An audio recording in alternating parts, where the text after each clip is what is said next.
Hello there friends, Mangaka is back finally with episode 3 of Competitive Concepts. There's going to be a little bit of a different take on the series as a whole, as my personal life has changed quite a bit. When I started working on this series, I was unemployed, and therefore a lot of my creative energies and my need to be productive was channeled into editing out this video series.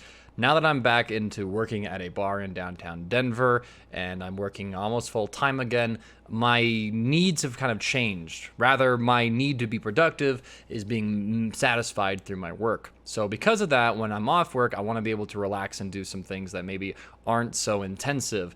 And that means that the series has kind of taken a little bit of a break the past few months. I do want to continue making it, but I don't also want to spend hours on my precious time off in order to kind of like work on those things. Editing videos, while being fun for me, isn't like my main drive at the moment, but I still want to make content for you guys and teach you about the game. So probably going forward for the foreseeable future, I'm going to be taking a little bit more of a less editive intensive approach to the series, and it's going to be a little more off the cuff.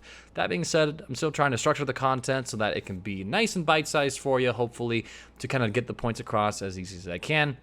And there's still going to be like some little additions here and there for you. So the main goal is to teach you all about the game, and I hopefully can succeed in that endeavor. Without further ado, let's talk about pressure. In fighting games, if we had to define pressure real quick, that's actually going to be this nice little image I managed to kind of crop real quick and add in as I record live. So pressure is, as again pulled from the Wikipedia glossary of fighting game terms, that is a real thing.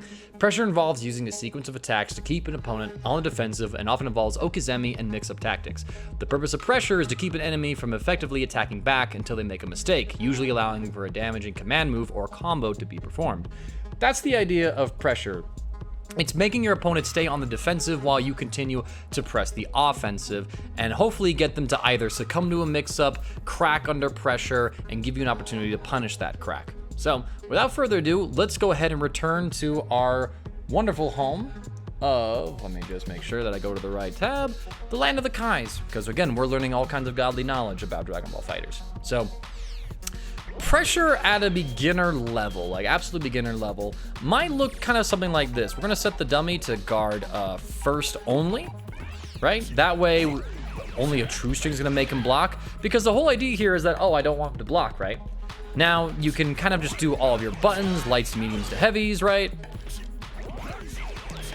And then you can use an assist to kind of get your turn going. That was like a gap right there, which is fine. There, that wasn't a gap, so now we're able, all this is gapless pressure, so there's nothing that Base Vegeta can do. He can't wiggle out with like a button, he can't vanish out, he can't mash level 3, nothing like that is going to work for Base Vegeta in this case. That's like true pressure, you know, just gapless pressure is actually probably the better way of putting it. So this serves a purpose for conditioning your opponent to block, for making them hold everything and get used to holding it, so then you can create a mix-up situation later. Very rudimentary kind of mix-up situation here is after we do this, we call an assist, and assuming he doesn't get hit, we can jump at him and do a high, or we can stay on the ground and hit him with a low. So this is kind of like a rudimentary pressure. We're gap stringing him until we have an opportunity to then make him like have to take a mix-up, a high or a low, something as simple as that, right? Now, pressure gets a lot more complicated than that though, especially like the higher up into the game skill level that you endeavor into. There is a concept in fighting games called gapped pressure. And it's better summarized as this concept called frame traps. What's a frame trap? Well, fighting games are measured in frames, right? So like this move of Bardock's, if we look at attack startup, it's 6 frames. Fighting games are rendered at 60 frames per second, so this is about a 1/10 of a second. That's how fast this move is, right? So that is kind of like how everything is measured. Furthermore, frame advantages are measured too in terms of like how plus or minus you are. So with Bardock here, for example, if we make Base Vegeta block, we're -3. So if we have Base Vegeta like mash a 5L, right, and we just block, we actually don't get hit. We're safe. That's what this button is. It's safe. Whereas if I hit him with this 5H and I don't cancel it, we get hit because on block, 5H is -8. This is a punishable or unsafe move of ours. Now, we do this gapless pressure, right? Because we don't want to block, but what if we want to kind of like goad them in? We want to make them make that mistake, right? Again, that's part of pressure, is having your opponent make a mistake. So we're going to set base Vegeta to once again mash, but we're going to do something a little bit differently, right? We're going to frame trap him. So I'm going to do this. That was a true string. And right here, he got hit, right? Right here, he got hit. In fact, you guys could see the start up his 5L animation, but because we frame trapped him, even though he's mashing as soon as he can, he's actually getting hit. Because that's the whole idea of the frame trap. It's leaving this little bit of a gap to say, hey, are you wiggling? I want you to wiggle because I'm actually going to blow you up for this. So that's one thing that you can start to do. And you can do this with a plethora of characters too. So right here, like we kind of see with Cell in this case.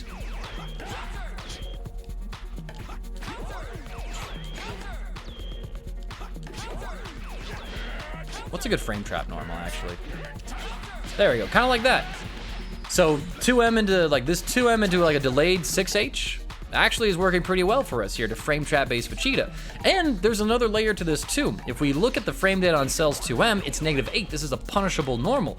So taking like this punishable move, right, and giving this little bit of space to wiggle might bait somebody in who knows that's an unsafe move. I can punish that. Maybe we could bait them in and hit them then with this extra attack that we have. So that's like an idea of how frame trapping works. Of course, there are a couple weaknesses of frame trapping. A universal answer, for example, is gonna be like reflect. If we do this, option right here, and they reflect, we lose our pressure. Another semi-universal but situational option that we have to be aware of as well is a reversal level 3, because they become invulnerable, and if we leave a gap and we can't react to it, then boom, we're gonna get blown up. And then a character-specific matchup, base Vegeta, I need you to calm down on this. A more character-specific interaction is gonna actually be just the standard DP that some characters have. Not every character has this, but some do. Again, if I try to frame trap and they're just mashing DP and they get the timing correct, then we're just gonna eat this hit. So how can we look out for all these options then as we frame trap? Well, instead of doing like these frame trap options, we had to do something called staggering, where we pause at our safe buttons to then kind of look and bait out an option, and then we can get a punish with it. And this works against all of these options, right? If I set a Don't Go On here, who's being such a great help, to reflect, right? And we're gonna stop at like 5M with Cell, he reflects, boom, I get a punish. This is what a stagger kind of does. It creates this opportunity where you pause and reset your pressure. You can go back into it. It's a little more of an advanced kind of option here. And with Dragon Ball FighterZ, there's even a more unique option that we can also employ here called a dash block. Dragon Ball FighterZ, you can input a dash and then cancel it into a block, meaning that you can do a safe dash in. So with Cell, for example, we're gonna do something like this.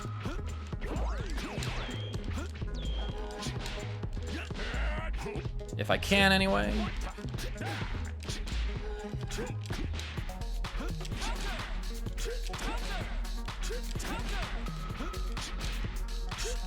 There we go. I have to do it like preemptively is like my problem, right?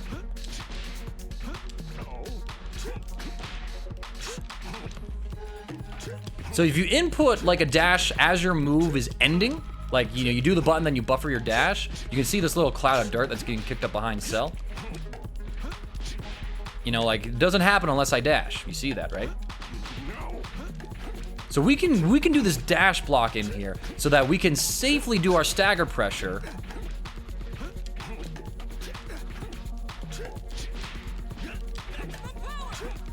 And kind of create this natural frame kill so that if they mash on us, we're gonna be safe because we're doing this properly. If they reflect on us, we have this natural frame kill, so then I don't have to worry about like waiting out the reflect. We just let the dash go through, and then we can get a punish like this. And again, the same thing goes for like a DP.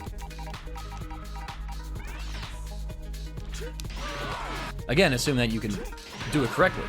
But like this, so when you can start adding in like these dash blocks into your staggers, and you can do it off of most of these buttons. That was a dash block right there, for example. That wasn't a dash block. Neither was that. They all have a little bit of a different cancel window, it feels like, or rather like a endpoint recovery.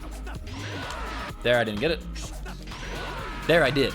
So once you can kind of get this down naturally and do it whenever you want to stagger, you can create these natural frame kills in there to then help you kind of bait these options out while still being safe. So this is kind of where it all begins. So again, the kind of like the way of pressure goes, there's gapless pressure, right? Then there's frame trapping pressure, where you purposely like leave a little bit of a gap in between your things. That way you can kind of cache mashing. And against invulnerable options, you want to just cancel, you want to safely go into normals that let you dash block afterwards and still be safe. Those are kind of like the trifecta of like the different ways that you can establish very basic pressure in Dragon Ball FighterZ. And then you use these interchangeably based on the player, based on the matchup, based on the characters, based on the situations. So now with pressure here, because we're able to do this, we're able to add this thing called mental stack. Mental stack is adding this list of things that your opponent is looking out for in order to make it more difficult for them to open you up. So let's take an example here where I bring an adult Gohan, right? We're gonna do repeat randomly quick. All right, he's gonna run up 5L6M, all right? That's what he's gonna do. Now we're also gonna make it come up and do like a low. This is technically a mix-up. There's a high, there's a low. Is it a good mix-up? Not at all.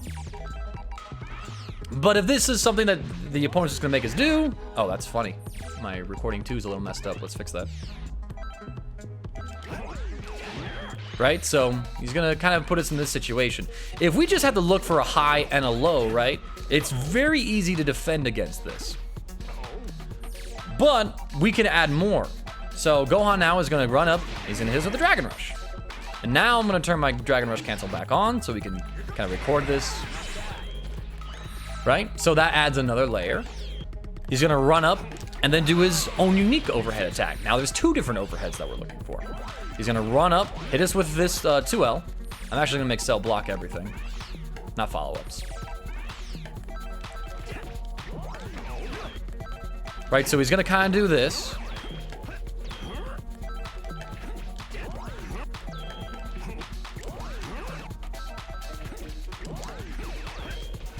So now he's gonna do a stagger right here instead. Then he's gonna do a stagger, and then he's going to Dragon Rush us. And then, you know, he's gonna do another stagger. He's gonna dash, and then he's gonna hit us with this overhead again. So now all of a sudden we're looking for a lot more things. So once I hit record, all of a sudden, what was a very simple situation of is it a high, is it a low, becomes, is this Dragon Rush that he's doing? Is this, you know, like what's the objective here? All right, so far he's hitting us with pretty rudimentary stuff. And there we go. I'm looking for highs, I'm looking for lows and pressure. And now here comes a unique animation that I have to react to. He's just hitting me with it again. All of a sudden now we've gone from looking for 2 things to like 7 different options for him. And they're all pretty much help. Oh, that was a stagger and an overhead? That was disgusting. So this is an idea of how you can add mental stack and how stagger pressure and frame trapping can just create this effect of your opponent starting to look for too many things. It's really easy to react to something if you're looking for it. So the whole idea then is to make it look, is to make you go cross-eyed, kind of make you look like in all these directions like a chameleon so that you don't see what you're actually trying to do. And this only gets more complicated once you start adding in assists to the game. So once we got the situation like this, right, where, you know, we kind of like maybe true string in and we get Kid Buu, right? So then, you know, Gohan can do some gross things with this assist. So, you know, he's gonna come in, he's gonna hit us with all this, you know, delay, you know, jump in overhead like that, for example. But he can also just create the situation and the fear of it too. I believe Sonic Fox had tweeted, it's been a few years since I've seen this tweet, but they tweeted out one day that like, once you start playing around, once in FighterZ, once you start playing debate reflex, that's when you're really mastering FighterZ. So it's creating these situations and just using the fear of something, for example. So we're gonna have Cell like set to reflect here, right? And Gohan can set this up, and if he messes up, you know, there's a reflect coming. So you can do this gapless thing, right? But he can also time the Kid Buu A assist so that it naturally punishes reflect. Maybe someone's like, oh, I don't want to take this mix up, and they want to reflect out, but you call it out. You say, hey, I think you're going to wiggle like this, and you create a trap. This is again using an assist to frame trap, namely calling out a specific action that we're doing here. And we're doing this off of a safe normal, by the way, too. So if I make Cell not reflect, right, and Gohan does 5M, okay, that's actually an unsafe normal. Whoopsie. Is there a safe normal I can go into instead?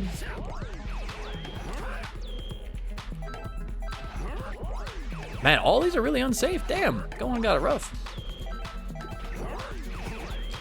Once you level Gohan up, it becomes a little bit different. So actually, I'm gonna do this. I had no idea. I had no idea that Gohan's that was unsafe. But, you know, that's why we have punches. You see, we're only -2 with adult Gohan. So I can do something like this, right? And I could even shorten this, too. Creating this frame trap situation right there, creating like the fear of the assist. Maybe I just block, because if Cell mashes out, he's gonna get hit. So we can use this in multiple ways. Maybe it's the threat of like the mix-up that gets someone to wiggle instead. The whole idea of pressure is to make it so that your opponent eventually cracks underneath it. So that's kind of like where mental stacking can really begin in there. And some characters have like amazing staggers, or you can kind of look at them and kind of tell what like the mental stacking is. Bluku, for example, auto combo is an overhead. You can delay 2M here instead. You can go into a throw as well, for example. But sometimes like some of these things are very easy to react to. Like this medium command throw of his, 30 frame startup, distinct audio cue with it. But we can kind of use the fact that we have assist to our advantage to create this mental stacking as well. So like I'm gonna bring in Cell, for example.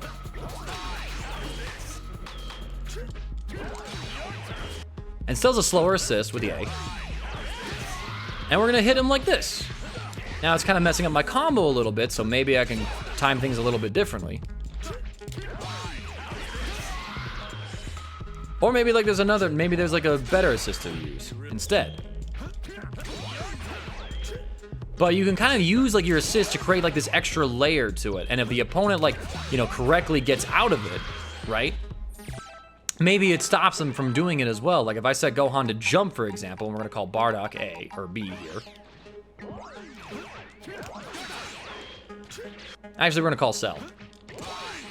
They jump, all of a sudden we're safe from a punish because Cell's covering us. So you can kind of add these mental stacks. This also works off of general things too. Let's say we do a combo, we make him land, right? I need him to not jump. Let's say we do a combo, we safe jump in, we throw out an assist, and boom, all of a sudden Dragon Rush.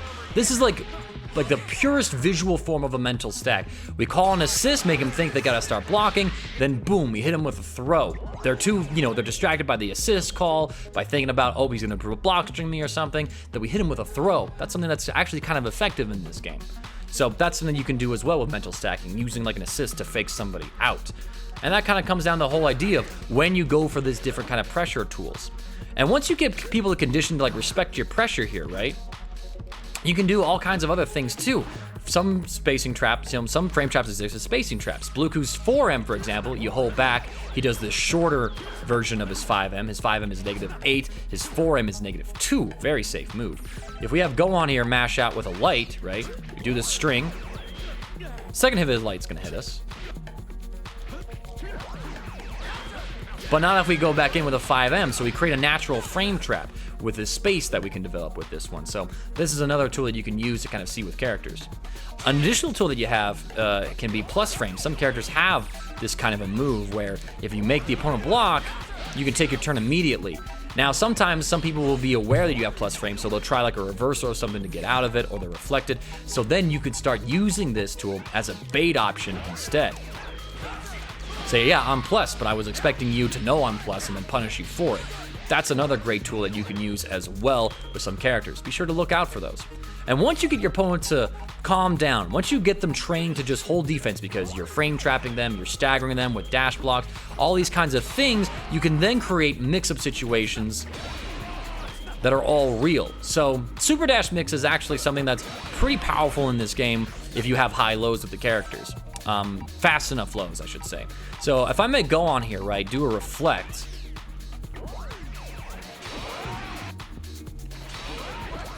you can see that he can't reflect out. This is a true string. That wasn't. As is this. So you can put him into a real high-low where there is no getting out, they just have to basically guess. And you can delay the high, make him kind of think more about it. You can go for a throw if they're, like trying to mash out on that one. So you can kind of create situations like this where you put them in that situation. And if you have like character-specific mix-ups too,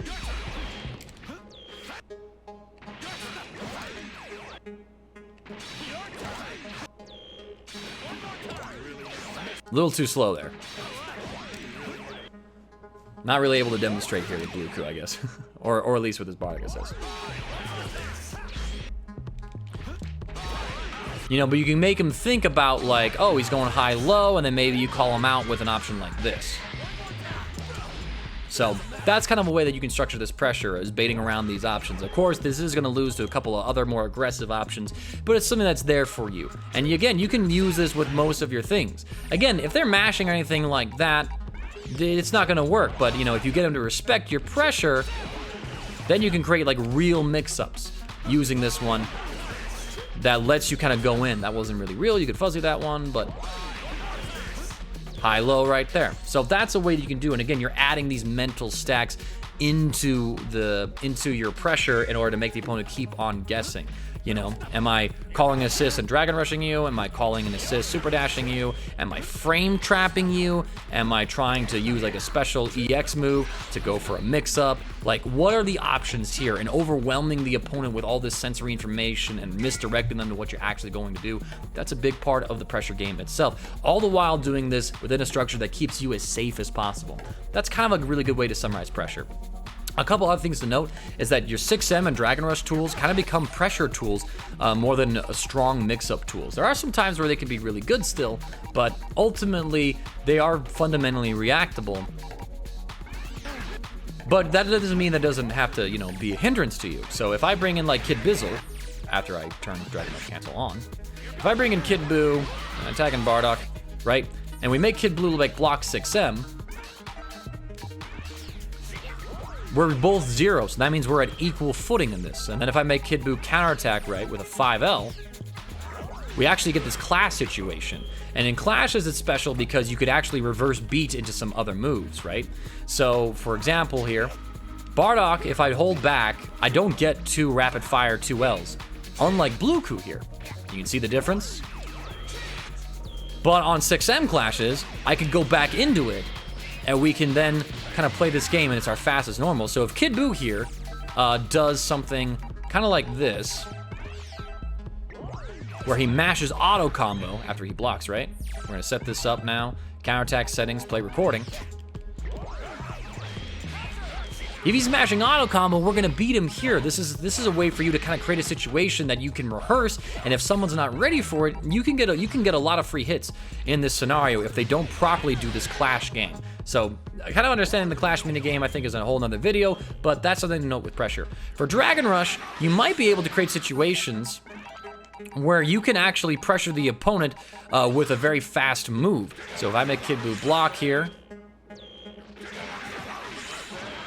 we come down here. Okay, Bardock here, -6. Not really a good look. Blue Coup though is +1. Although I think it's actually maybe like a little bit of a -1, but you know, we might be able to create a situation where we do this, call an assist, and keep them pressured, right? So that's something you can do. Speaking of assist and pressure, one last important thing is to why we also want to kind of leave gaps sometimes. Let's say you do a combo, right? Like we use Cell. And if we true string the opponent, we're not able to get our assist back. That's where staggers come in. So again, we can call Cell. And if I can create a long enough gap to where Cell is able to start coming back, then we can get our assist back, and that gets us more pressure options and more mix-up tool options.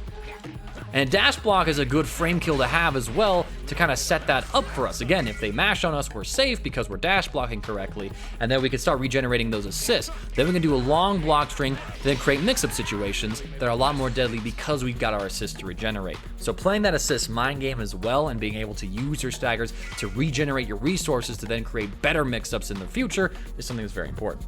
But anyways, my friends, I'm gonna go ahead and end this video here, just because I think 24 minutes is probably like about a decent enough time for it. I appreciate you all watching and supporting this series. I know that maybe you might be missing like some of the editing styles of the old footage before, but this is how I want to continue on with the series, and I appreciate any bit of the support. Let me know if you learned anything. If you have any questions, I'll answer them in the comments section below, and do my best to teach you a little more about this. I'm Mangaka. Thank you for watching.